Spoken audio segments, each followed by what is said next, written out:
Hello, my name's Tom. I'm a countryside activities officer at the charity Open Country, where we help people with disabilities to access and enjoy the countryside. I'd like to thank you for listening to one of our audio walks here on YouTube. If you enjoy our outing today, please give it a like and consider subscribing to the Open Country YouTube channel, where we offer regular audio walks into the Yorkshire countryside and beyond. So let's put our best foot forward and venture out on today's audio walk.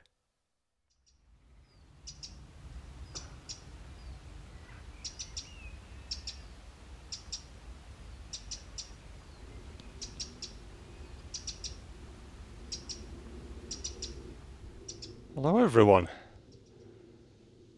You're very welcome along on this latest audio walk from Open Country with me, Tom.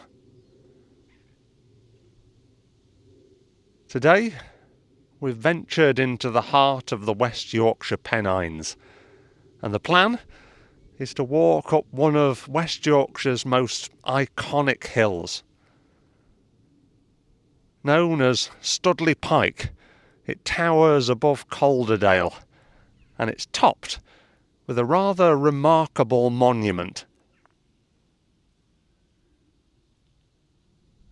From there, we'll walk along the ridge of the moors, down to an inland beach, would you believe, before returning back off the moor to finish the loop.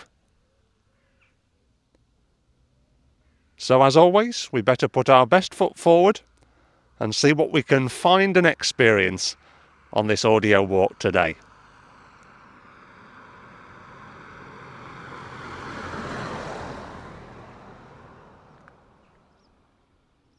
We're currently walking along the very northern sounding Lumbutts Lane. It forms part of the Pennine Bridleway as it snakes its way up the backbone of England. Although it's quite a quiet road, I have had to just tuck in for a bus as it buzzes its way along these back roads between the little villages. In the field to my right there's a flock of sheep which are coming across to me. I think they must think I'm going to feed them. Unfortunately, sheep, you're going to be disappointed. And in the field to my left, the swallows darting across the top of the quite brown tall grasses after the recent heat wave we've had. These masters of the sky are very sleek in their movements as they dart across the top of the field, hoovering up the flies, buzzing around.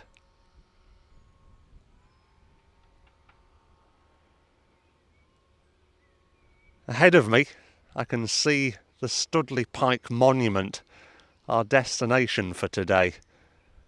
And also what looks like a castle, but it isn't. It's actually the remains of Lumbutts Mill. It's a very strange looking structure. This turret is topped by a little chimney poking out of the top. It's a very unique looking mill building. I believe today it's been converted into residences. But still interesting to see a little bit of the history of the area on our way today.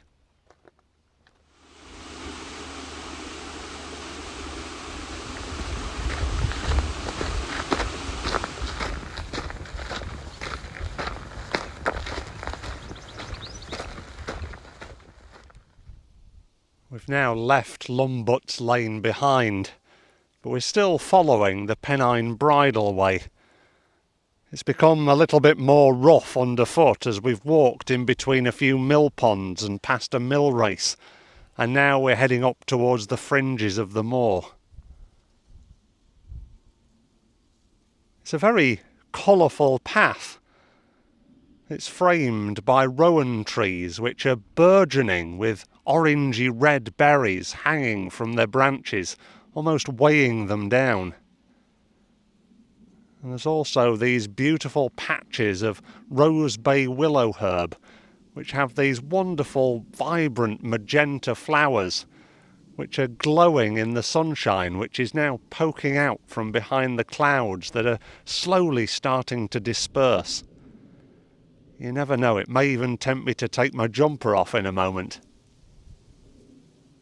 And Stoodley Pike Monument is getting ever and ever larger with every step, although it's still quite high up above us here, which means that there's going to be quite a sharp climb to come, I think, in a moment. So let's continue to follow this wall line and gird our loins before the big climb starts.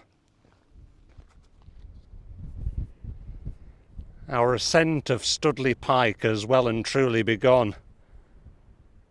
They say on ascents like this that you shouldn't really stop, you should crack on to the top. But of course I've got to speak to you. At least that's my excuse for having a breather anyway. It's also giving me the chance to scan round at the rugged, dramatic surroundings. A cauldron of Pennine hills surrounds us, with the scarred landscape of the moorland and Stoodley Pike still towering off to our right-hand side.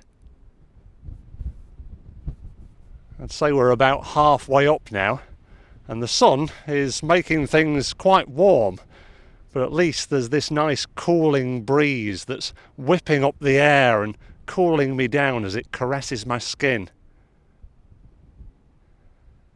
Anyway, I know what you're saying. You're saying, come on Tom, your breather's over, let's press on to the top.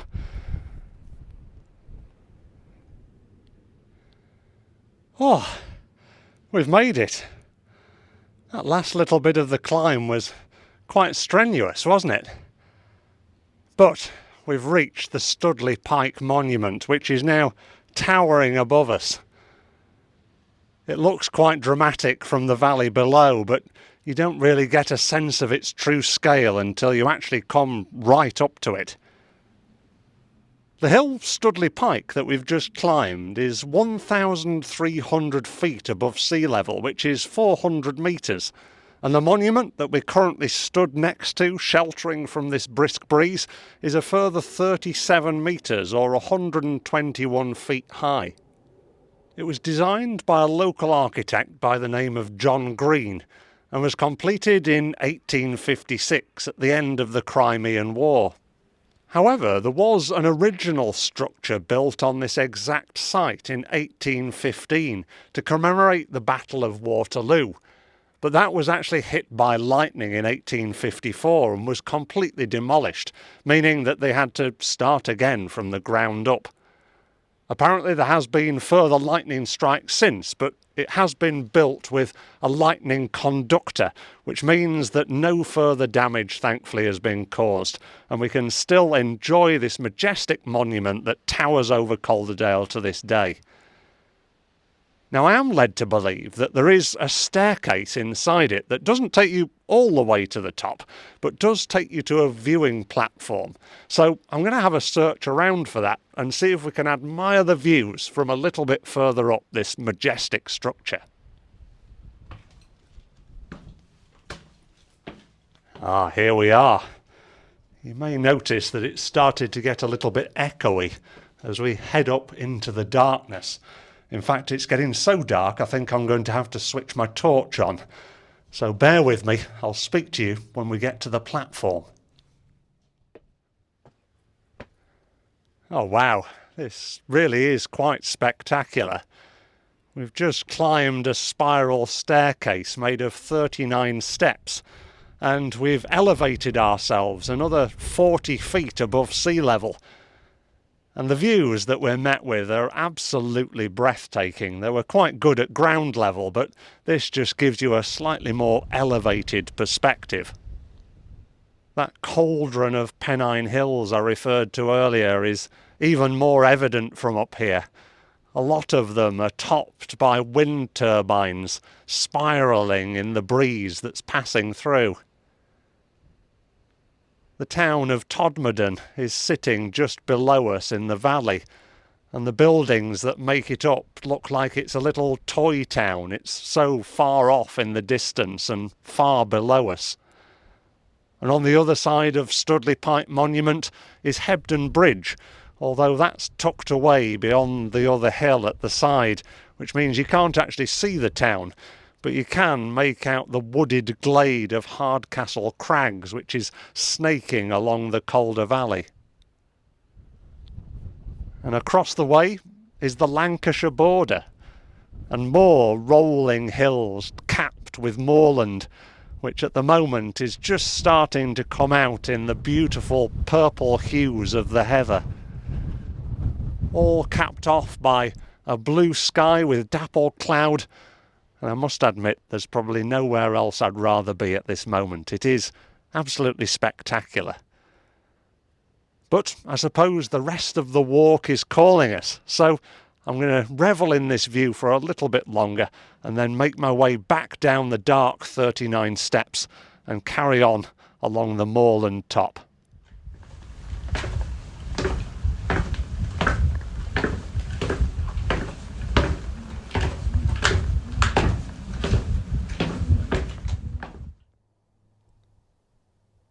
We're now walking along the blustery ridge line of Stoodley Pike. We've left the monument far behind us in the distance now, although it still looks extremely dominant on the horizon. And we're walking along the Pennine Way, which is slightly different to the Pennine Bridle Way that we were walking along at the bottom of the hill, as that one is built for horse riders and cyclists, and this one for walkers. We've still got the amazing views over the Calder Valley to our right-hand side and the rolling moors to our left, which is dotted ever so often by cotton grass, this wonderful tufted grass with white fronds at the top which look and feel like cotton. It just gives the landscape a bit of a pinprick of white dots as they billow in this breeze and dance around over the grasses. On the edge of the ridge there's these rocky outcrops that people have topped with cairns, stones that they've piled up to say, "Look at me, I've made it to the top of Stoodley Pike." Anyway, we're going to continue to follow this ridge line and head towards that inland beach that I teased you with earlier. So let's see if we can go and find it.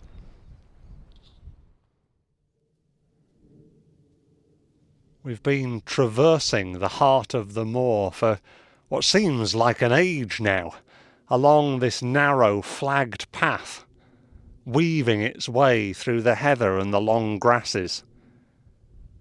To be honest, I was quite glad that there were some stones under my feet at points, because the moor, even though it's been extremely dry recently, was quite boggy in places. It just goes to show that it's doing its job and holding that moisture. The path, as well as being a thoroughfare for walkers, also seemed to be a thoroughfare for lots of hairy caterpillars. And I also saw a large stag beetle at one point, which, if I'm not mistaken, was probably going in search of those caterpillars for its lunch. We've reached a junction in the paths now, in and amongst a herd of docile Hereford cattle. What is slightly worrying is that they're all lying down. It has clouded over a little bit as well, and it's rather overcast, so I'm hoping that we get round the rest of this walk before it starts to rain. We're going to leave the Pennine Way now and head down another narrow flagged path across the moor to a body of water known as Gadding's Dam, and it's here where I'm reliably informed it's not seen as strange to get your bucket and spade out.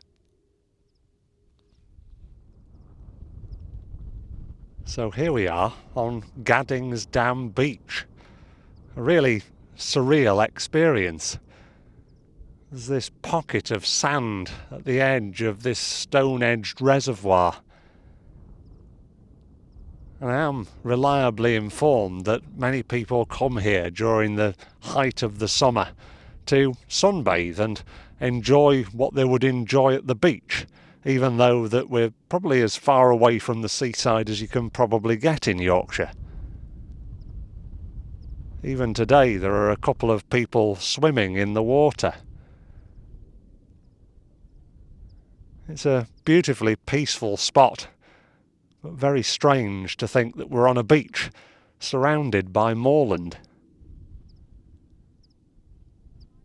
And as we look across, the pinnacle of Stoodley Pike Monument is still looming on that horizon, reminding us of where we've been and what we've achieved so far on this walk today. If it was a bit more sunny, I probably would be tempted to have a sunbathe, but instead I think we'll carry on around the edge of the reservoir and start heading back down towards the Calder Valley from where we started this walk.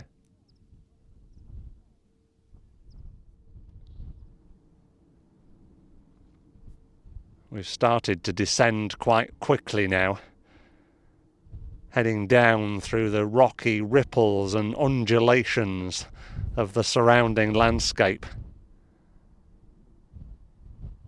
The moorland grasses and heather are now turning back to arable and rural fields, and stretching out in front of us is Lumbut's Lane, as we can follow our footsteps from earlier and that mighty track up to Stoodley Pike, which now seems a distant memory.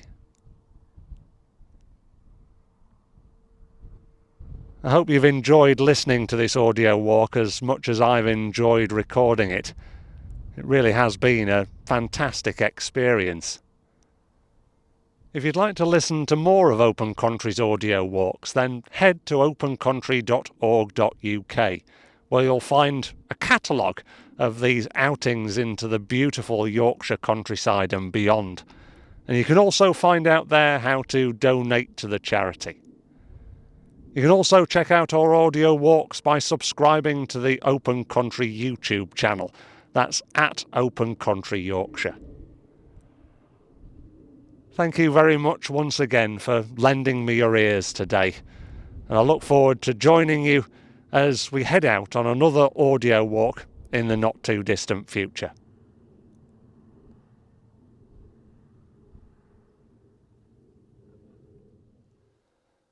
Thank you for listening. If you've made it this far in the episode, you've obviously enjoyed today's audio walk. Therefore, please give it a like and make sure you subscribe for more. And don't forget to hit that notification bell to be reminded when we post the next episode. In the meantime, why not listen to the audio walk listed on screen now? It's another great outing.